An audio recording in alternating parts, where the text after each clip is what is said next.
Elle est arrivée en souriant, des fleurs dans une main, un discours dans l'autre. Elle disait vouloir aider les femmes africaines. Elle posait pour des photos avec des bébés, parcourait les villages, louait Traoré devant les caméras. Mais derrière sa bienveillance se cachait une mission secrète. Et quand la vérité a éclaté, elle n'a pas seulement perdu sa fausse organisation caritative. Elle a pleuré alors que le monde entier la regardait être démasquée. Elle s'appelait Claire Dubois, une jeune femme blonde d'une trentaine d'années, accent français, lunettes de soleil coûteuses, voix calme. Elle est arrivée à Ouagadougou en tant que directrice d'une ONG occidentale appelée Espoir d'avenir, prétendant soutenir l'éducation des filles et la santé des femmes. Elle donnait des interviews à la télévision d'État, félicitant le président Ibrahim Traoré pour avoir donné aux jeunes Africains le courage de rêver. Elle visitait des écoles, prenait des selfies avec les femmes des marchés, distribuait des boîtes de livres et des lampes solaires. Ce n'est pas une question de politique, disait-elle. C'est une question de personnes. Mais elle n'était pas là seulement pour les gens. Elle n'était même pas basée au Burkina Faso. Sa véritable base était à Abidjan, en Côte d'Ivoire, et son véritable travail était bien plus sombre. Le jour, elle parcourait les villages ruraux. La nuit, elle passait des appels cryptés et envoyait des messages discrets à des contacts inconnus. Elle voyageait toujours avec un officier média, un homme grand qui ne donnait jamais son nom. Elle portait 2 téléphones, un public, l'autre pour la sécurité. Elle posait des questions étranges. À quelle distance se trouve la base militaire la plus proche? À quelle fréquence les soldats changent-ils de garde dans ces zones? Le Burkina Faso a-t-il reçu des drones récemment? Au début, personne ne la soupçonnait. Elle était polie, soignée, parlait couramment français. Elle distribuait des cadeaux. Mais quelque chose semblait bizarre. Une femme dans un petit village a murmuré à un chef local. Elle n'est pas là pour nous aider. Elle est là pour trouver quelque chose. Pendant ce temps, les services de renseignement burkinabés l'avaient déjà repéré. Ils savaient que le nom de son ONG était lié à un programme de surveillance stratégique financé par une fondation américaine. Ils savaient que ses emails étaient acheminés via une adresse IP française avec des noms de code comme Phase Orange et Tax Zone. Pourtant, le président Traoré a dit « Laissez-la travailler. Plus elle pense qu'elle gagne, plus sa mission deviendra claire. » Alors, elle continuait à sourire, à donner des discours, sans se douter que sa plus grande donation allait causer sa propre chute. À sa 3e semaine au Burkina Faso, Claire Dubois était partout. Elle avait serré la main de ministres, était passée à la radio d'État et avait même pris une photo avec des écolières tenant une pancarte disant « L'Afrique d'abord, les femmes toujours ». Mais derrière les sourires, son vrai travail avait commencé. Elle avait visité 9 villages en 7 jours, tous près de terrains d'entraînement militaire, de dépôts pétroliers ou de tours de surveillance de drones. Elle disait inspecter les progrès sur le terrain, mais en réalité elle cartographiait. Une nuit, dans sa chambre d'hôtel à Ouagadougou, elle a ouvert son ordinateur et a commencé à marquer des cercles rouges sur une carte du pays. Elle a nommé le fichier BF Accès Terrain V2. Les cercles n'étaient pas des écoles, c'étaient des routes militaires, des bases de patrouille frontalières, des lignes de livraison de drones. Cette même nuit, elle a joint la carte à un email crypté adressé à un contact enregistré sous le nom de Melvin. Le serveur n'était ni en France, ni aux États-Unis. Il a été tracé jusqu'à un bureau lié à l'OTAN à Abidjan, en Côte d'Ivoire. Elle a cliqué sur « Envoyer ».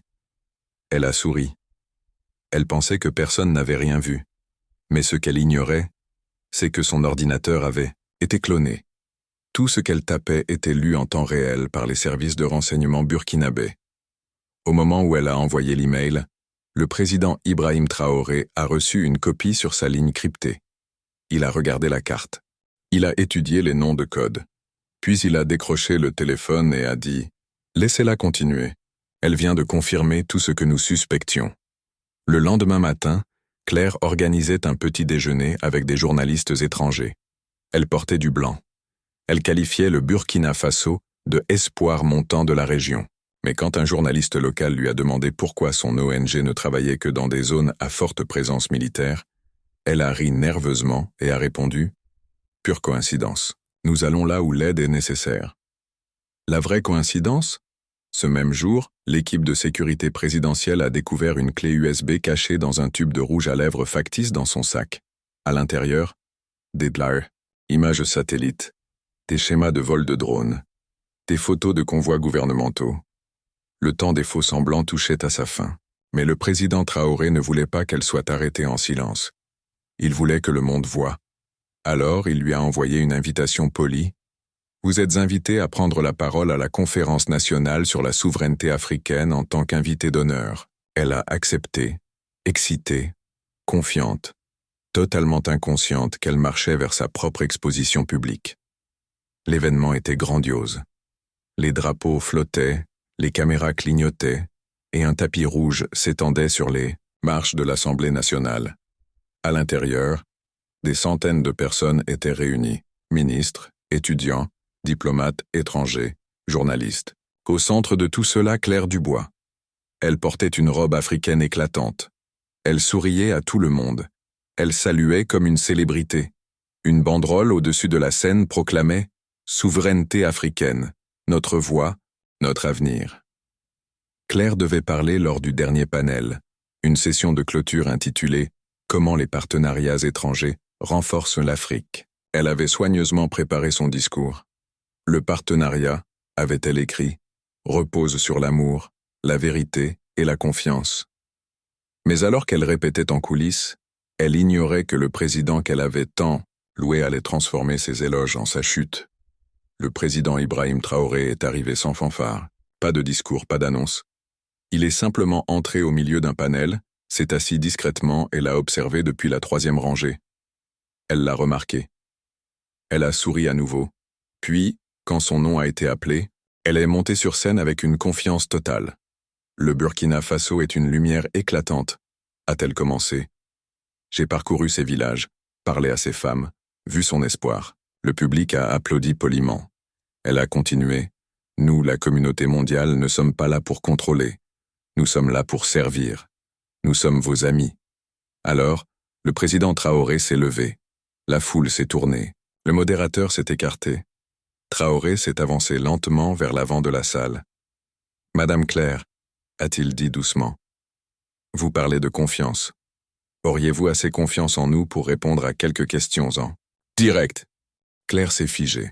« Bien sûr, » a-t-elle répondu, tentant de rire, mais la salle était maintenant silencieuse. Les applaudissements avaient cessé. Les caméras s'étaient rapprochées, et sur l'écran derrière elle, un fichier est apparu, intitulé « BF Accès Terrain V2 PDF ». Elle s'est retournée, ses yeux se sont écarquillés. C'était sa carte. Et cette conférence n'était plus une célébration, c'était le début d'un règlement de compte. L'écran. Derrière Claire brillait de cercles rouges, de lieux marqués et de noms codés. Elle a cligné des yeux. Elle a dégluti difficilement. Le sourire a disparu. Le fichier affiché n'était pas une image au hasard. C'était la carte d'accès militaire classifiée qu'elle avait envoyée 2 nuits plus tôt depuis sa chambre d'hôtel à un serveur crypté à Abidjan, en Côte d'Ivoire. Le président Ibrahim Traoré se tenait calmement devant elle. « Claire, » a-t-il dit doucement. « Reconnaissez-vous ceci ?» Elle a hésité. « Je ne suis pas sûr d'où ça vient. » Il ne l'a pas interrompu. À la place, un autre document est apparu derrière elle. Un email. L'expéditeur, Claire, duboisespoirdavenir.org. L'objet, phase orange, suivi des véhicules de communication, zone civile. Le corps du message, Ouest BF, racine exposée, résistance minimale des volontaires. Utilisez les visites d'école pour confirmation visuelle. Mission continue. Ses propres mots. Des murmures de stupeur ont rempli la salle. Même les diplomates étrangers se sont penchés en avant, incrédules. Un journaliste local s'est levé au fond et a crié « Elle espionnait l'armée utilisant les femmes et les enfants pour cacher sa mission. » Les mains de Claire ont commencé à trembler. « Ce n'est pas ce que ça semble être », a-t-elle dit précipitamment. « J'envoyais juste des données pour lever des fonds. »« Lever des fonds ?» a demandé Traoré calmement. Il s'est tourné vers le public. « Nous avons cloné ces appareils. Chaque fichier, chaque message. Nous avons tracé ces instructions d'Abidjan à un bureau lié à l'OTAN intitulé « Bureau de recherche culturelle ». Elle disait venir aider nos femmes, mais elle venait affaiblir notre défense. Et pire, elle le faisait en tenant la main de nos enfants. Claire s'est mise à pleurer. Des larmes coulaient sur ses joues, alors que la vérité la frappait. Pas seulement les preuves, mais les regards de centaines de personnes la voyant s'effondrer sur scène. Une femme dans le public s'est levée et a crié « Vous nous avez utilisés, vous nous avez menti ». Une autre a murmuré « Elle a pris des photos de mon enfant. Je lui faisais confiance ». Claire a lâché le micro. Elle s'est tournée vers Traoré. « S'il vous plaît, pouvons-nous parler en privé ?» Pas comme ça. Mais il n'a pas répondu. Il s'est simplement écarté, alors que deux officiers en civil montaient sur scène. Ils ne l'ont pas touché, ils ne l'ont pas forcé. Ils se sont juste tenus à ses côtés, attendant. Les caméras ont zoomé. Traoré s'est adressé à la foule. Ils envoient des visages doux maintenant. Ils envoient des yeux gentils, des mains propres et des noms intelligents. Mais sous tout cela, ce sont les mêmes vieux plans. Claire a été escortée hors de la scène alors que le public restait dans un silence stupéfait. Une jeune fille près de l'avant pleurait, pas parce qu'elle soutenait Claire, mais parce qu'elle avait cru en elle. Elle disait qu'elle était des nôtres, a murmuré la fille. Mais elle ne l'était pas. Et maintenant, le monde le savait. Au lever du soleil, tout le continent avait vu la vidéo. Claire Dubois, autrefois saluée comme une humanitaire, était maintenant une espionne démasquée sur scène. Ses propres mots, ses propres fichiers, sa propre chute. La vidéo s'est répandue comme une traînée de poudre. Twitter, WhatsApp, TikTok, Al Jazeera, BBC, chaque média titrait « Traoré expose une agente étrangère se faisant passer pour une PDG caritative ». Certains ont essayé de la défendre. Un journal français a parlé de malentendus. Une ONG basée aux États-Unis a dit qu'elle collectait des données pour la recherche, mais personne ne pouvait expliquer les emails. Personne ne pouvait expliquer la carte. Personne ne pouvait expliquer la clé USB déguisée en rouge à lèvres, contenant des images satellites de sites militaires burkinabés. Cet après-midi-là, une ligne sécurisée a sonné dans le complexe présidentiel. Le président Ibrahim Traoré a répondu lui-même. À l'autre bout, Alassane Ouattara, président de la Côte d'Ivoire. « Excellence », a dit Ouattara, « je demande que nous traitions cette affaire avec diplomatie. Cette femme a des liens transfrontaliers. Réglons cela discrètement. » Traoré n'a pas haussé le ton. Il n'a même pas marqué de pause. Elle a envoyé des renseignements sensibles depuis votre capitale à des partis opérants à Paris et Washington. Elle se tenait dans nos villages, avec des mensonges dans ses poches. Vous pouvez gérer vos invités comme vous voulez, mais au Burkina Faso, nous traitons les traîtres d'une seule manière, avec justice. Silence sur la ligne. Puis une réponse calme. Alors nous devrons peut-être repenser la coopération. Traoré a souri et a dit « Si la coopération signifie avaler la trahison, le Burkina Faso préférera jeûner. » Il a raccroché. Dans l'heure, une seconde demande est arrivée, cette fois de l'ambassadeur français à Ouagadougou. Une réunion privée, une résolution discrète. Traoré a refusé.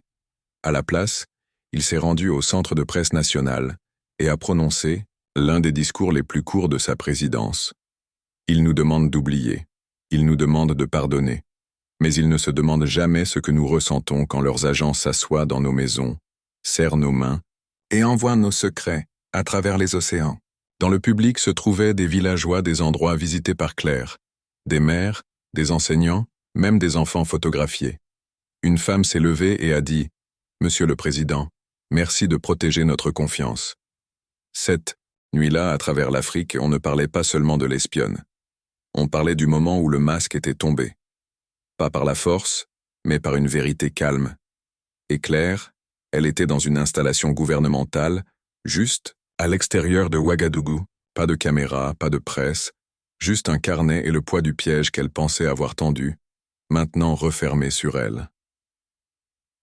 3 jours après son arrestation, Claire Dubois restait silencieuse. Pas de communiqué de presse, pas d'excuses. Aucun officiel d'ambassade ne pouvait nettoyer ce qui s'était déjà répandu sur Internet. Dans sa cellule, elle n'était plus la PDG souriante qui se tenait sur scène. Elle n'était qu'une femme fixant les murs, sa mission effondrée sous le poids de ses propres mensonges. Mais dehors, le Burkina Faso était déjà passé à autre chose, non pas dans l'oubli, mais dans la force. Dans une salle bondée de l'université de Ouagadougou, des étudiants ont organisé un événement intitulé « Ils envoyèrent des soldats. Maintenant, ils envoient des sourires ». Des peintures étaient exposées, des discours étaient prononcés, mais le moment le plus fort est survenu quand le président Ibrahim Traoré est entré sans s'annoncer. Il s'est tenu devant le jeune public et a parlé simplement. Ils venaient avec des fusils. Maintenant, ils viennent avec des caméras. Ils se cachaient derrière des uniformes. Maintenant, ils se cachent derrière des causes. Mais qu'ils portent des costumes ou des écharpes, qu'ils parlent français ou anglais, s'ils viennent pour nous briser, ils repartiront démasqués. La foule s'est levée et a applaudi pendant presque 1 minute. Mais Traoré n'avait pas fini. Il a pointé l'écran du projecteur où une seule phrase est apparue, en gras, simple, inoubliable.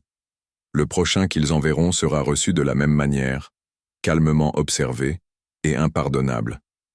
Cette phrase s'est répandue à travers l'Afrique en quelques heures. Les jeunes en ont fait des autocollants. Les poètes en ont fait des vers. Les activistes l'ont peinte sur des murs de Dakar à Dar es Salaam. Même certains journalistes occidentaux ont commencé à poser des questions plus dures chez eux.